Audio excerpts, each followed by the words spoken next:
함께 은혜 나누실 말씀은 누가복음 5장 8절부터 11절 말씀입니다. 시몬 베드로가 이를 보고 예수의 무릎 아래 엎드려 가로되 주여 나를 떠나소서 나는 죄인이로소이다 하니 이는 자기와 및 함께 있는 모든 사람이 고기 잡힌 것을 인하여 놀라고 세베대의 아들로서 시몬의 동업자인 야고보와 요한도 놀랐습니다.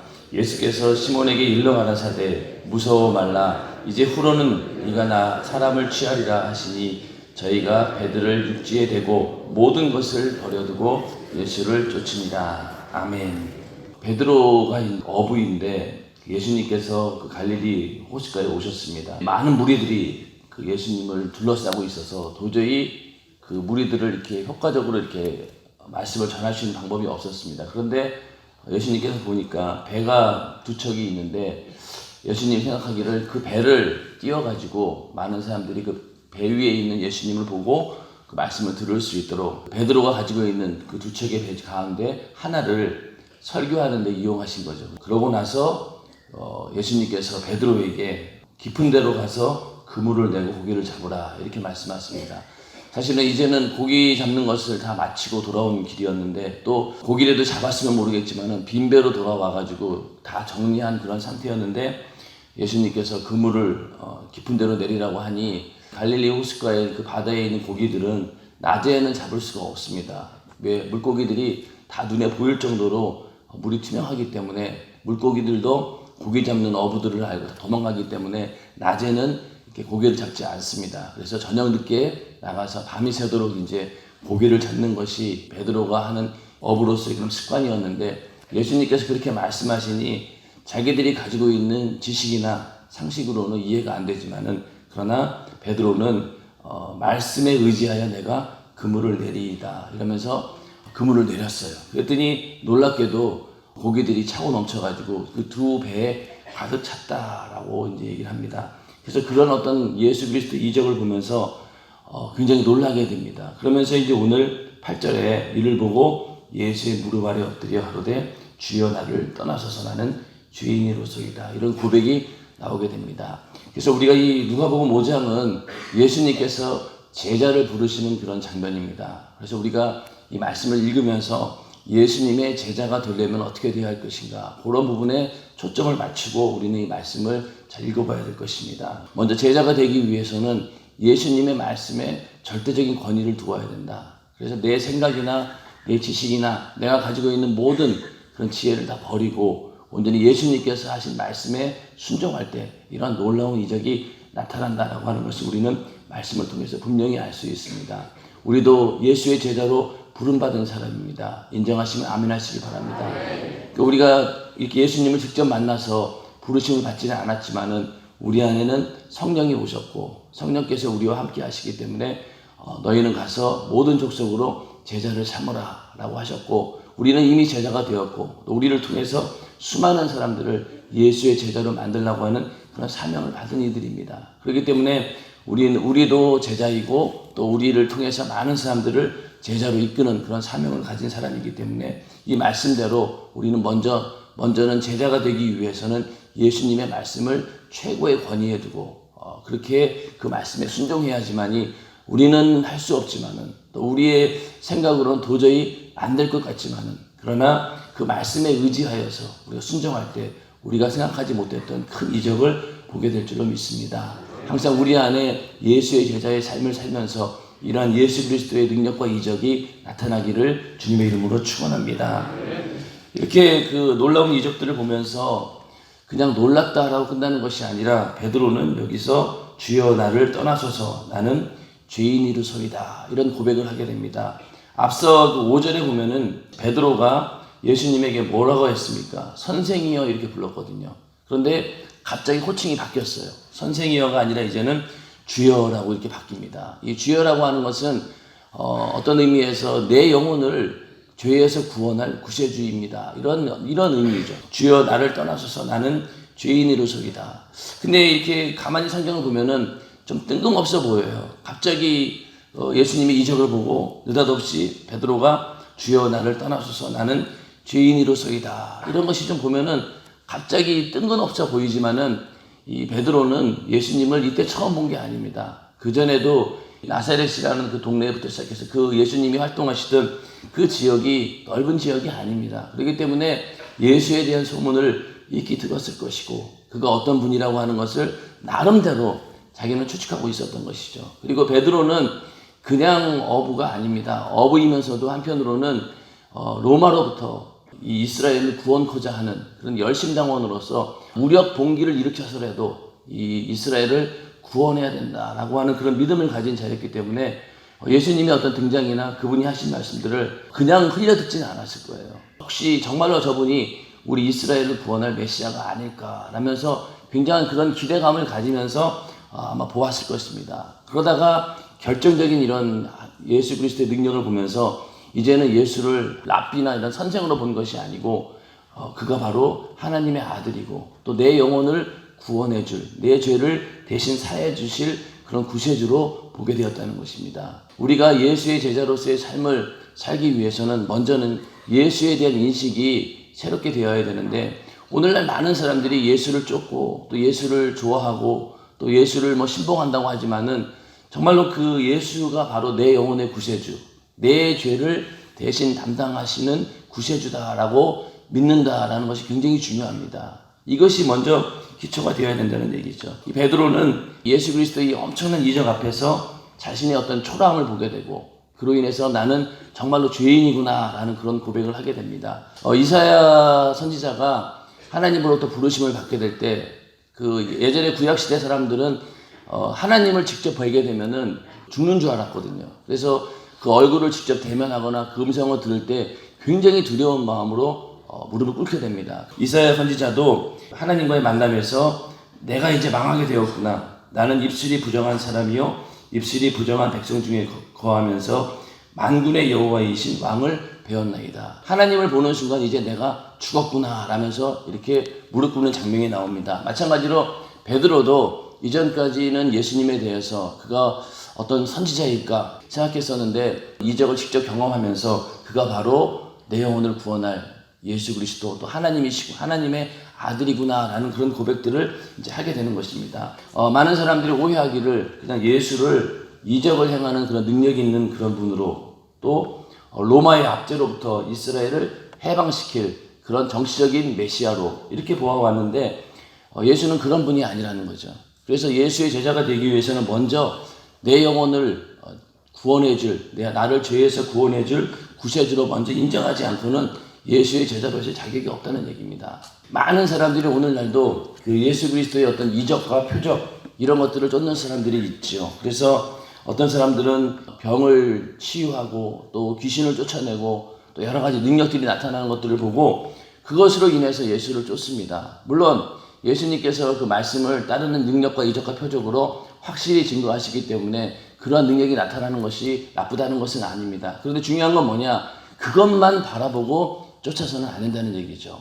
제가 예전에 우리 교회에 어떤 분이 계셨는데 그분은 우리 교회에 와서 죄사함 받고 예수를 만나고 그러고 이제 은혜가 충만했던 그런 분이었습니다. 그런데 그분이 어떤 모임에 갔었는데 거기서 안에 있던 이빨에 안에 있던 아말감인가요?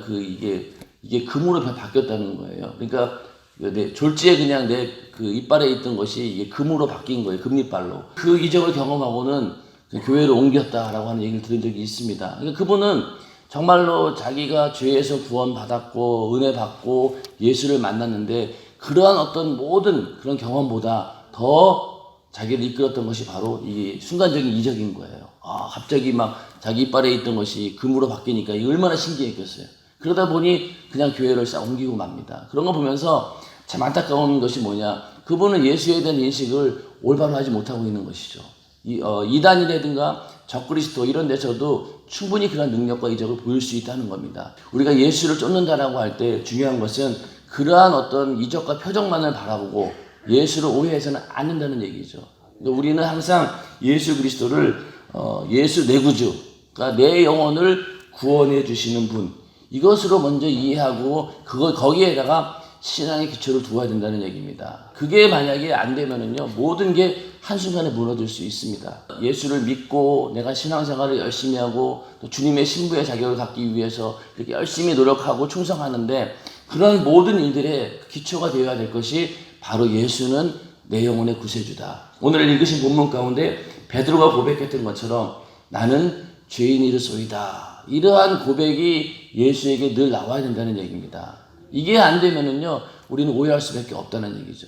그러다 보면은 조금만 더 신기한 것을 보게 되고 뭔가 색다른 것을 보게 되면은 거기에 미혹당해가지고 그쪽을 쫓아가는 그런 어처구니없는 일들이 벌어지기 때문에 우리는 항상 예수를 내 영혼의 구세주, 내 죄를 담당하신 분이다 라는 것을 확실한 신앙의 기초에 두어야 됩니다. 그래야지만이 우리의 믿음이 견고해지는 것이죠. 예. 고린도전서 3장 10절을 한번 보겠습니다. 10절 이하. 내게 주신 하나님의 은혜를 따라 내가 지혜로운 건축자와 같이 터를 닦아둠에 다른 이가 그 위에 세우나 그러나 각각 어떻게 그 위에 세우기를 조심할지니라. 여기서 내게라고 하는 것은 나는 누구냐면 바로 사도 바울입니다. 사도 바울이 말씀을 전하고 복음을 전하면서 그 터를 닦아둔 거예요. 많은 사람들이 복음을 전해서.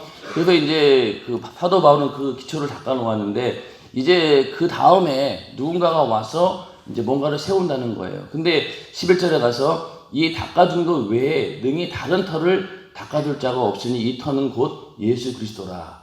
그러니까 사도 바울이 예수에 대해서 소개하고 그 말씀을 통해서 예수라고 하는 확실한 그런 기초를 다 세워두었는데 다른 사람들이, 엉뚱한 사람들이 와서 이단이나 적그리스도 이런 사람들이 와서 다른 터를 닦아준다는 거예요. 그런데 거기다가 만약 잘못 터를 잡게 되면은 큰일 난다. 그래서 그 터는 곧 예수 그리스도다. 이 얘기는 결국 뭐냐면은 우리 신앙의 기초는 바로 예수 그리스도시라는 거죠. 이 터가 중요하다는 겁니다. 그 12절에 가서 만일 누구든지 금이나 은이나 보석이나 나무나 풀이나 짚으로 이 터 위에 세우면 각각 공력이 나타날 터인데 그날이 공력을 밝히리니 이는 불로 나타내고 그 불이 각 사람의 공력이 어떠한 것을 시험할 것임이니라. 그 예수 그리스도라고 하는 그 터 위에 각각 이제 나름대로 이제 집을 짓는 겁니다. 그런데 나중에 가서 그 집이 어떻게 지어졌는지 하나님께서 검증하시는 때가 온다는 거예요. 그래서 여기 성경 가운데서는 불 가운데 견디게 한다는 거죠. 불을 질렀을 때 거기서 불타버리면 해를 받게 되고 남아있다라고 하면은 상을 받는다 이렇게 말씀하고 있죠. 이게 이제 어떤 얘기냐면은 그리스도 예수라고 하는 터 위에다가 우리가 공력을 쌓습니다. 여러 가지 일들을 한다는 얘기죠. 그런데 나중에 어떤 시험을 당했을 때 끝까지 남아있는 사람이 누구냐? 바로 예수 그리스도라고 하는 터 위에 믿음을 세운 자들이라는 얘기죠.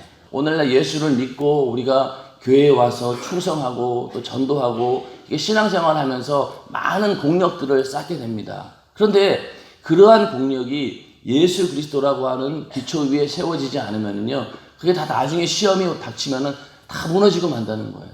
그러나 예수라고 하는 그 기초, 그 터 위에 세운 사람들은 나중에 그 공력은 다 날아간다 하더라도 그 터는 남아있거든요. 어떤 경우에는 불 가운데서 부끄러운 구원이라고 얘기를 하죠. 그래서 15절에 보면은 누구든지 공력이 불타면 해를 받으리니 그러나 자기는 구원을 어때? 불 가운데서 얻은 것 같으리라. 이런 말씀이 있는데 이 말씀은 이제 어떤 해석하기를 이제 우리가 가까스로 구원받는 그런 사람들은 뭐 공력도 없고 아무것도 남아있는 건 없지만 그러나 끝까지 예수를 붙든 사람이에요. 그런 사람들은 다 이렇게 없어진다 하더라도 그래도 자기 영혼은 가까스로 구원받는다는 얘기입니다. 그만큼 예수 그리스도라고 하는 터가 중요하다는 얘기죠. 그렇기 때문에 우리는 어떻게 해야 되느냐? 우리는 그냥 다 타버리고 그냥 홀랑 터만 남는 것이 아니라 우리는 올바로 예수 그리스도라고 하는 터 위에다가 믿음을 세우고 그 위에다가 충성도 하고 기도도 하고 여러 신앙생활을 통하여서 공력을 쌓아놔서 나중에 정말 불같은 시험이 올 때 그런 것들을 절대로 무너지지 않고 끝까지 그 터 위에 사도 바울이 지혜로운 건축자처럼 세웠던 것처럼 우리도 하나님의 일을, 하나님의 섭리를 우리의 삶 가운데 세우는 것이 바로 예수의 제자로서의 삶입니다. 그렇게 되기를 주님의 이름으로 축원합니다. 그러니까 이 예수라고 하는 그 터 위에 세운다라는 것이 굉장히 중요하죠. 예수님께서 베푸신 최고의 이적은 바로 무엇이냐? 우리 인간의 죄를 사해 주시는 그 능력입니다. 예수님께서 많은 이적을 행하셨죠. 병자를 고치고 귀신을 쫓아내고 오병이어의 기적을 통해서 수많은 사람들이 아무것도 없는 가운데 그 많은 사람들을 먹이기도 하고 그러면서 많은 이적을 행했지만은 그 모든 이적보다 가장 큰 이적이 바로 무엇이냐? 예수님께서 이 땅에 육신을 입고 오셔서 죽으시고 부활하심으로 인해서 우리 인간의 죄가 완전히 해결되는 것, 이것이 가장 큰 이적입니다. 인정하시면 아멘 하시기 바랍니다.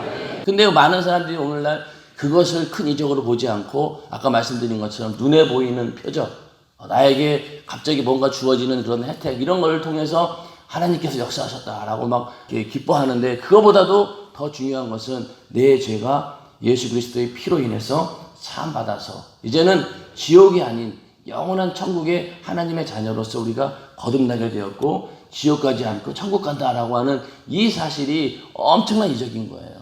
이 이적만을 끝까지 우리는 붙들어야 된다는 얘기죠. 그리고 다른 것들은 눈에 보이지 않고 뭐 아무리 막 시험이 와가지고 정말로 눈에 보이는 게 아무것도 없을 때가 있잖아요. 도대체 하나님이 살아계시긴 한 건가 하면서 우리의 환경 가운데 정말로 불시험이 올 때가 있습니다. 그런데 그럴 때 끝까지 남는 비결은요, 그 예수라고 하는 터 위에 서 있어야 된다는 얘기죠. 그것마저 무너진다라고 하면은 우리의 신앙은 다 무너져 버리는 거예요. 어떠한 어려움이 오고 시험이 온다 할지라도 끝까지 우리는 예수를 붙들어야 됩니다. 그래야지만이 우리는 승리할 수 있고 우리가 세워놓은 모든 공력들이 무사할 수 있기 때문에 끝까지 예수 그리스도라고 하는 그 기초 위에 우리의 믿음을 세우기를 주님의 이름으로 축원합니다.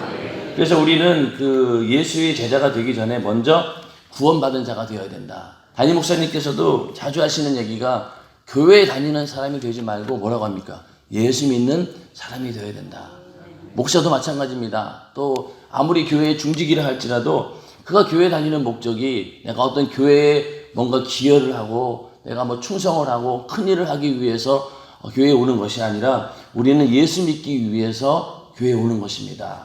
교회에 와서 말씀드리면서 항상 나는 죄인입니다 라는 고백과 함께 나는 예수의 피가 절실히 필요한 그런 존재입니다 라면서 예수 앞에 무릎 꿇고 나와서 그 은혜를, 그러니까 내 죄사함 받은 그 은혜로 우리가 살아가는 것, 이것이 바로 올바른 제자의 삶이고 우리의 신앙인의 자세입니다. 어떤 사람들은 교회 등록하면서 내가 그동안 이 교회 저 교회 섬겨가면서 여러 가지 노하우가 있기 때문에 이제 이 연세중앙교회에 와서 내가 그런 어떤 일들을 한번 해보고 싶습니다. 그런다라고 하면은요, 그것은 뭔가 기초가 잘못된 거예요. 오늘날 우리 연세중앙교회에서 신앙생활 잘 하시는 분들, 끝까지 남아있는 분들 보면은요, 대부분 뭐에 기초가 되어 있느냐? 예수 그리스도의 그 피의 은혜에 완전히 잠겨본 경험이 있던 사람들, 그 피의 은혜를 경험했던 그런 사람들이 끝까지 남아있는 거죠. 왜? 그것이 기초이기 때문에. 그런데 만약에 그것이 기초가 되지 않고 다른 것이 기초가 된다라고 하면은 항상 무너질 수 있다는 겁니다. 그래서 예수님께서 제자를 부르실 때 이렇게 베드로의 이야기를 담은 것은 어떠한 이적보다도 이것이 크다는 얘기죠. 베드로는 물고기를 잡을 수 없는 그런 환경에서 엄청나게 많은 고기를 잡았습니다. 그러면은 보통 사람 같으면 예수님은 이렇게 우리를 부유하게 만드시는 분이구나. 없는 것도 이렇게 있게 만드는 분이구나 하면서 오히려 쫓아갈 수도 있는데 베드로는 그렇지 않았습니다. 11절에 가면은 저희가 배들을 육지에 대고 모든 것을 버려두고 예수를 쫓으니라. 모든 것을 버려두었다는 얘기는 그 가지고 있던 배도 버렸고 또 예수님께서 잡으라고 해서 잡았던 그 물고기 2배에 가득 찬 그 물고기도 다 포기하고 예수를 쫓았다는 얘기입니다. 이게 이렇게 쉬운 일은 아니잖아요. 그 배에 2배의 물고기가 가득할 정도로 많은 고기를 잡았어요. 그거 다 버리고 예수를 쫓는다는 것이 이렇게 쉬운 일은 아닙니다. 그런데 베드로는 그 이적보다도 더 큰 것을 발견했던 것이죠. 바로 예수님은 내 죄를 대신 담당하실 바로 구세주고 그가 바로 하나님의 아들이요 메시아라고 하는 것을 이 이적을 통해서 발견한 것입니다. 우리도 마찬가지로 이 땅에 살면서 예수 그리스도를 통해서 받는 여러 가지 이적과 표적들이 있죠. 어떤 분들은 병에서 고침을 받고 또 어떤 사람들은 정말로 그런 불가능한 문제 가운데서 해결받은 분들이 많습니다. 그러나 그 이적을 보여주신 이유는 바로 내 영혼을 죄에서 구원하기 위해서 그 이적과 표적이 있었다라고 하는 사실을 알고 우리는 그 신앙의 기초를 바로 예수 위에 두어야 된다는 것. 이것이 바로 오늘 말씀을 통해서 하나님께서 전하고자 하는 그 말씀입니다. 이런 하나님의 놀라운 이적을 베드로만 보고 놀란 것이 아니라 베드로의 동업자인 야고보와 요한도 놀랐습니다. 이렇게 말하고 있는데 세베대가 누구냐면요, 예수님의 어머니인 마리아의 자매이죠. 마리아와 자매인 관계입니다. 그 자매 이름이 살로메인데, 쉽게 얘기해서 이 세베대는 예수님이 봤을 때는 이모부인 거예요. 그러면은 야고보와 요한은 누구냐면은 예수님과 이종사촌간입니다. 그런데 생각해 보세요. 이 정도면은 굉장히 가까운 친척이잖아요. 이미 야고보와 요한은 예수에 대해서 알고 있었고, 그가 어떻게 태어났으며 그가 어떤 어렸을 때 모든 것들을 봤을 거 아닙니까? 어느 정도 세베대의 아들 야고보와 요한이 이렇게 예수님의 이적을 보고 제자로서 모든 것을 버리고 쫓았다라고 하는 것은요, 그만큼 충격이 컸다는 얘기예요. 자, 여러분들도 만약에 내가 알고 있는 친척 가운데 굉장히 대단한 사람이 나타났어요. 그러면은 처음에 잘 믿어지지가 않아요. 어떻게 저런 사람이 저렇게 됐을까라고 할 정도로, 그런 것처럼 예수님도 그런 눈으로 보았다는 얘기죠. 그런데 그가 행한 이적을 보니 저분은 정말로 하나님의 아들이고 모든 것을 버리고 쫓아도 될 만한 그런 분이구나라는 믿음이 왔다는 얘기죠. 그러면서 야고보와 요한도 예수님을 쫓는 제자들이 되었습니다.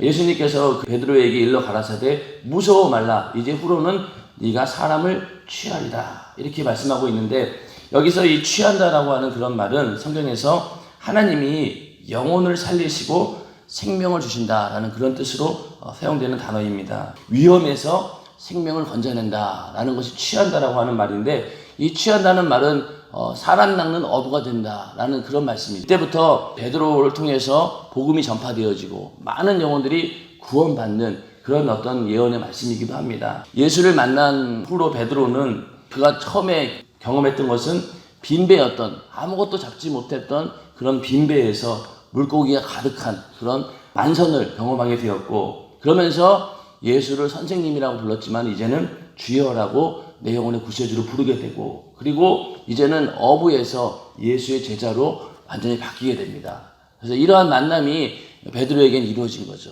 그래서 우리도 마찬가지입니다. 우리도 이렇게 예수님을 직접 만나지 않았지만 아까 말씀드린 것처럼 우리는 예수를 믿고 성령을 우리 안에 모신 자들이잖아요. 그러면 오히려 예수를 눈으로 본 사람보다 더 리얼하게 우리는 예수를 만난 자들입니다. 우리도 그러한 경험이 있기 때문에 지금까지는 내가 이러한 신분으로 사는 그런 사람이었지만 이제는 예수의 제자로서 우리도 부름받은 자들입니다. 예수의 제자로서의 삶을 살기 위해서는 먼저 하나님 말씀에 절대적으로 의지하고, 또 항상 나는 죄인입니다 라는 그런 고백이 예수 앞에 내놓을 수 있는 그런 은혜 받은 자야 된다는 얘기죠. 다른 건 다 떠나서 예수의 제자가 된다라고 하는 것은 무엇보다도 그 기초가 바로 예수님께서 내 죄를 담당하신 그런 분이다. 나는 예수 앞에 항상 죄인이요, 그 죄값을 해결할 수 있는 방법은 예수의 살과 피밖에 없다 라는 고백이 우리 안에 항상 있어야 된다는 얘기죠. 우리가 신앙생활을 하면서 처음에는 이런 어떤 겸손한 마음이 우리 안에 충만했었는데, 시간이 지나면서 교회 생활에 익숙해지고 또 내가 어느 정도 믿음이 있구나 라는 어떤 교만함이 들어오다 보면은 이제는 예수의 피해를 요구하지 않고 예수님 앞에 나는 죄인입니다 라는 그런 고백보다는 자꾸만 내 의를 드러내려고 하고, 또 내 안에 있는 죄인된 모습을 발견하려고 하지 않고 자꾸만 다른 사람들의 죄만 눈에 들어오고, 이게 다 잘못되어 가고 있다는 증거입니다. 베드로가 오늘 고백했던 것처럼 나는 죄인으로서이다 라는 고백이 우리의 삶 가운데 매일매일 넘쳐나기를 주님의 이름으로 축원합니다. 그래서 예수의 무릎에 엎드려 가지고 이런 고백을 한다는 것이 인간적으로 봤을 때는 굉장히 비굴해 보일지 모르지만은 우리는 그런 존재라는 거예요. 여러분들, 우리가 이 죄에서 벗어날 길이 있습니까? 아무리 성령이 충만하고 대단한다 할지라도 어느 순간에 또 죄를 질 수밖에 없는 그런 존재잖아요. 그거 피할 길이 없는 거예요. 그렇기 때문에 우리는 항상 예수 앞에 나는 죄인입니다 라는 고백이 나오는 사람이 되어야지 우리는 은혜 받을 수 있는 사람이 되는 것이죠. 그게 안 나오면은요, 은혜 절대 못 받습니다. 그러면은 교만할 때 증상이 뭡니까? 아무리 말씀을 들어도요, 그 말씀이 나에게 향하는 말씀으로 들리지 않아요. 그리고 늘 듣는 이야기로 들려지고 나에게 충격을 주는 말씀으로 들리지 않습니다. 그렇다고 할 때 우리는 지금 교만해 있는 거예요. 그렇기 때문에 그럴 때 나는 죄인입니다 라고 다시 예수의 무릎 앞에 엎드러질 수 있는 그런 믿음을 가져야 된다는 겁니다. 특히 이제 연세중앙교회에서 오랫동안 신앙생활 하시는 분들일수록 익숙해지다 보면은 이런 어떤 함정에 빠질 수 있기 때문에 우리는 항상 내 신앙의 기초, 믿음의 기초가 어디에 있는지 검증하면서 우리는 예수라고 하는 그 신령한 터 위에 우리의 믿음을 세워야 될 것입니다. 그래서 오늘도 이렇게 항상 나는 예수 앞에 죄인입니다라고 하는 고백이 넘쳐나기를 바라면서 그 위에 우리의 충성과 또 우리의 모든 신앙을 공력으로 쌓기를 주님의 이름으로 축원합니다. 악한 마귀는 끊임없이 우리에게 시험을 통해서 그러한 공력을 무너뜨리려고 하죠. 공력만 무너뜨리는 게 아니죠. 결국은 그 턱까지 완전히 없어지게 만드는 게 마귀가 하는 일입니다. 그런데 그럴 때일수록 끝까지 우리는 붙들 게 바로 예수 그리스도. 그래서 그 터 위에다가 견고하게 지은 집은 절대로 넘어지지 않습니다. 바람이 불고 또 창수가 나고 또 수많은 어려움이 온다 할지라도 예수라고 하는 터 위에 세운 집은 절대로 무너지지 않고 끝까지 견고하기 때문에 오늘 우리의 신앙생활도 바로 그렇게 예수라고 하는 터 위에 그 기초 위에 세우는 우리 모두가 되기를 주님의 이름으로 축원합니다. 이 시간 기도하겠습니다. 기도할 때 주님 예수 그리스도만이 내 영혼의 구세주여 그분만이 나의 믿음의 기초가 됨을 이 시간 오늘 말씀을 통해서 우리가 알았습니다. 베드로의 고백처럼 항상 예수 앞에 나는 죄인입니다 라고 하는 고백이 넘쳐나기를 도와주시옵소서라고 기도하시고 그 겸손한 마음으로 주님 만날 수 있도록 그렇게 해서 예수의 제자의 삶을 살아갈 수 있도록 주님 도와주시옵소서라고 기도하시고 여러분들이 가지고 있는 여러 가지 불가능한 문제들 기도하시고 특별히 담임 목사님의 강건함을 위해서 이 시간 주여 삼창하시고 기도하겠습니다. 주여 주여 주여